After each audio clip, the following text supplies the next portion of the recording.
A few months ago, my friend Mark and I decided to go camping in this remote part of the forest we'd heard about. It was supposed to be one of those untouched, off the beaten path spots. We were excited to get away from everything and just enjoy some peace and quiet. The first day was great. We found a nice clearing, set up our tent, and spent the day exploring. The forest was beautiful, thick trees, a bubbling stream nearby, and not a soul in sight. It was perfect. As the sun set, we built a fire, cooked dinner, and settled in for a night of stargazing and talking about life. Around midnight, we heard this distant, eerie howl. At first, we thought it was just a coyote or something, but it didn't sound quite right. It was deeper, almost like a moan. Mark and I looked at each other, trying to play it cool, but I could tell he was just as freaked out as I was. We decided to call it a night and headed into the tent. I fell asleep pretty quickly, but sometime in the middle of the night, I woke up to this strange, scratching noise. It sounded like something was clawing at the tent fabric.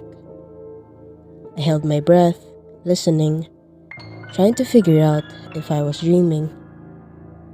Mark whispered, "You hear that?" Which pretty much confirmed I wasn't imagining things. The scratching stopped, but then we heard this weird, shuffling sound, like something dragging across the ground. It circled the tent, slow and deliberate. I peeked through a small gap in the tent flap, and in the dim moonlight, I saw something move past. A shadowy figure, hunched over and moving awkwardly. Mark saw it too. "What the hell is that?" he whispered, but I had no clue. We stayed still as possible, hoping whatever it was would just go away. After what felt like forever, the sounds finally stopped. We didn't sleep much after that, just lay there, listening for any sign of movement. When the first light of dawn broke, we cautiously stepped out of the tent. The clearing looked normal, but there were these weird, almost human-like footprints all around our campsite, except they were too long, with strange, clawed toes. The ground was disturbed, where the figure had shuffled around, and there were scratch marks on the tent. We decided we'd had enough adventure for one trip and packed up as quickly as we could.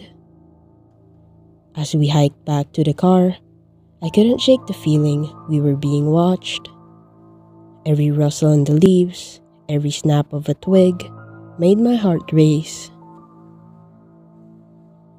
We made it back to the car without incident, but I still get chills thinking about that night. I don't know what we saw or heard, but it wasn't any animal I've ever encountered. I haven't been camping since, and honestly, I'm not in a hurry to go back. There's something out there in those woods, something that doesn't want to be found.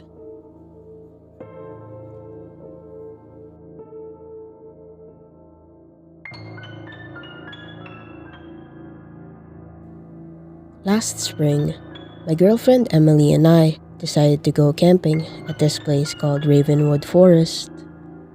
It's a bit out of the way, not too popular, but we thought it would be perfect for a quiet weekend. We wanted to disconnect from our phones and just enjoy nature. The first day was amazing. We set up our tent near a small creek and spent the day hiking and taking photos. As evening fell, we made a fire and roasted marshmallows, just talking and laughing under the stars. Everything was perfect. But then, around midnight, things got weird. we heard the soft, rustling sounds in the trees around us. At first we thought it was just the wind, but it kept getting closer. Emily grabbed my arm and whispered, "Do you hear that?" I nodded, trying to stay calm. Suddenly, the rustling stopped, replaced by a complete silence. No crickets, no owls, nothing. Just this eerie stillness. Then, out of nowhere, we heard this faint, almost childlike giggle. It was so out of place, and it sent a shiver down my spine. "Probably some kids messing around," I said, trying to reassure both of us, but Emily wasn't buying it. We decided to put out the fire and get into the tent, hoping it would pass. As we lay there, I couldn't shake the feeling that we were being watched.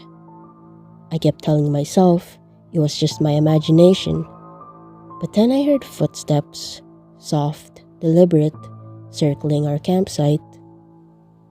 Emily squeezed my hand, her eyes wide in fear. "Who's out there?" I called out, trying to sound braver than I felt. No answer, just more footsteps getting closer. Then, a shadow passed by the tent, blocking out the moonlight for a split second.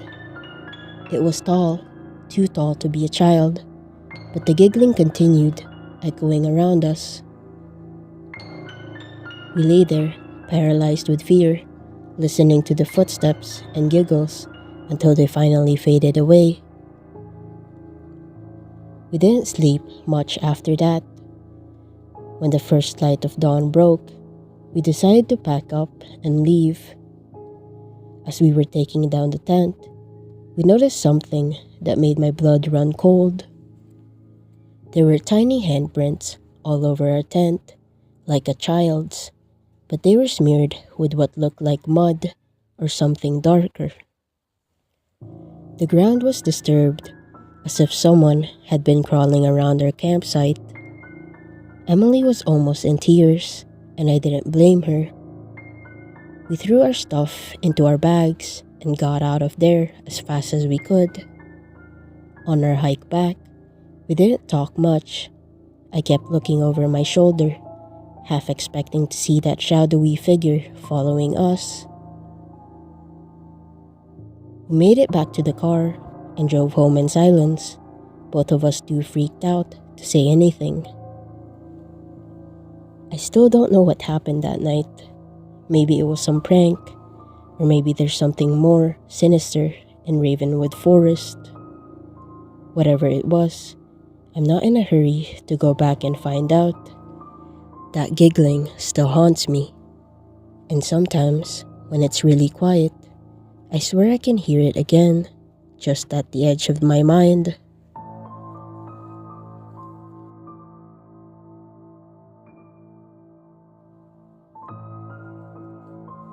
A few weekends ago, my friend Sam and I decided to go camping in this remote place called Deer Hollow.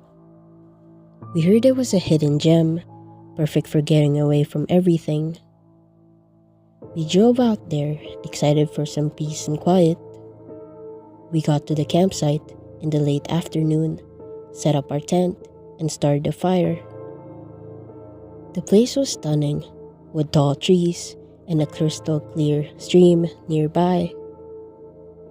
As the sun set, we sat around the fire, talking about random stuff, enjoying the calm. Around midnight, we heard this rustling sound. At first, we thought it was just the wind or a small animal, but it kept getting louder, like something big was moving through the bush. Sam grabbed a flashlight and shone it towards the sound, but we didn't see anything. We laughed it off, saying it was probably a deer. But the rustling continued, moving around us in a slow, deliberate circle. It was weird, but we tried to ignore it. We were just about to head to bed when we heard a twig snap really close by. Sam and I looked at each other, feeling uneasy. "Maybe we should check it out," Sam said, though he didn't sound thrilled. We both grabbed our flashlights and started scanning the area. That's when we saw them, a pair of glowing eyes staring back at us from the darkness. They were too high off the ground to be an animal's, and they didn't move. They just stared. Sam called out, "Hey, who's there?" But there was no answer, just those unblinking eyes. We backed up towards the fire, trying to keep our cool. The eyes disappeared, but the rustling grew louder and more frantic, like something was moving quickly around us, just out of sight. We decided to get into the tent and wait it out. We zipped it up tight and sat there, listening. Suddenly, something heavy slammed into the side of the tent, making us jump. It was like a huge force had thrown itself against the fabric. "Dude, what the hell is that?" Sam whispered, his face pale. I had no idea. We sat there, too scared to move, as the tent was hit again and again, each time harder than before. The fabric strained under the pressure, and I was sure it would rip open any second. Then, as quickly as it started, the pounding stopped. We held our breath, listening. There was only silence.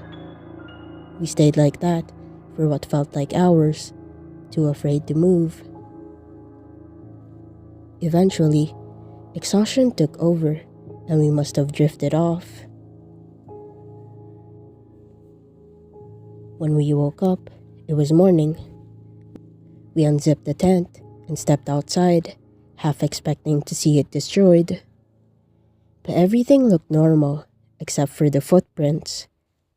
All around our campsite were these huge, deep prints, too big to be human, and too weirdly shaped to be any animal I knew. We packed up and got out of there as fast as we could. On the drive back, we didn't talk much. Whatever was out there, it wasn't something I wanted to meet again. I still get chills thinking about those eyes and the feeling of being watched. I'm not sure what was in Deer Hollow, but I know one thing: I'm never going back.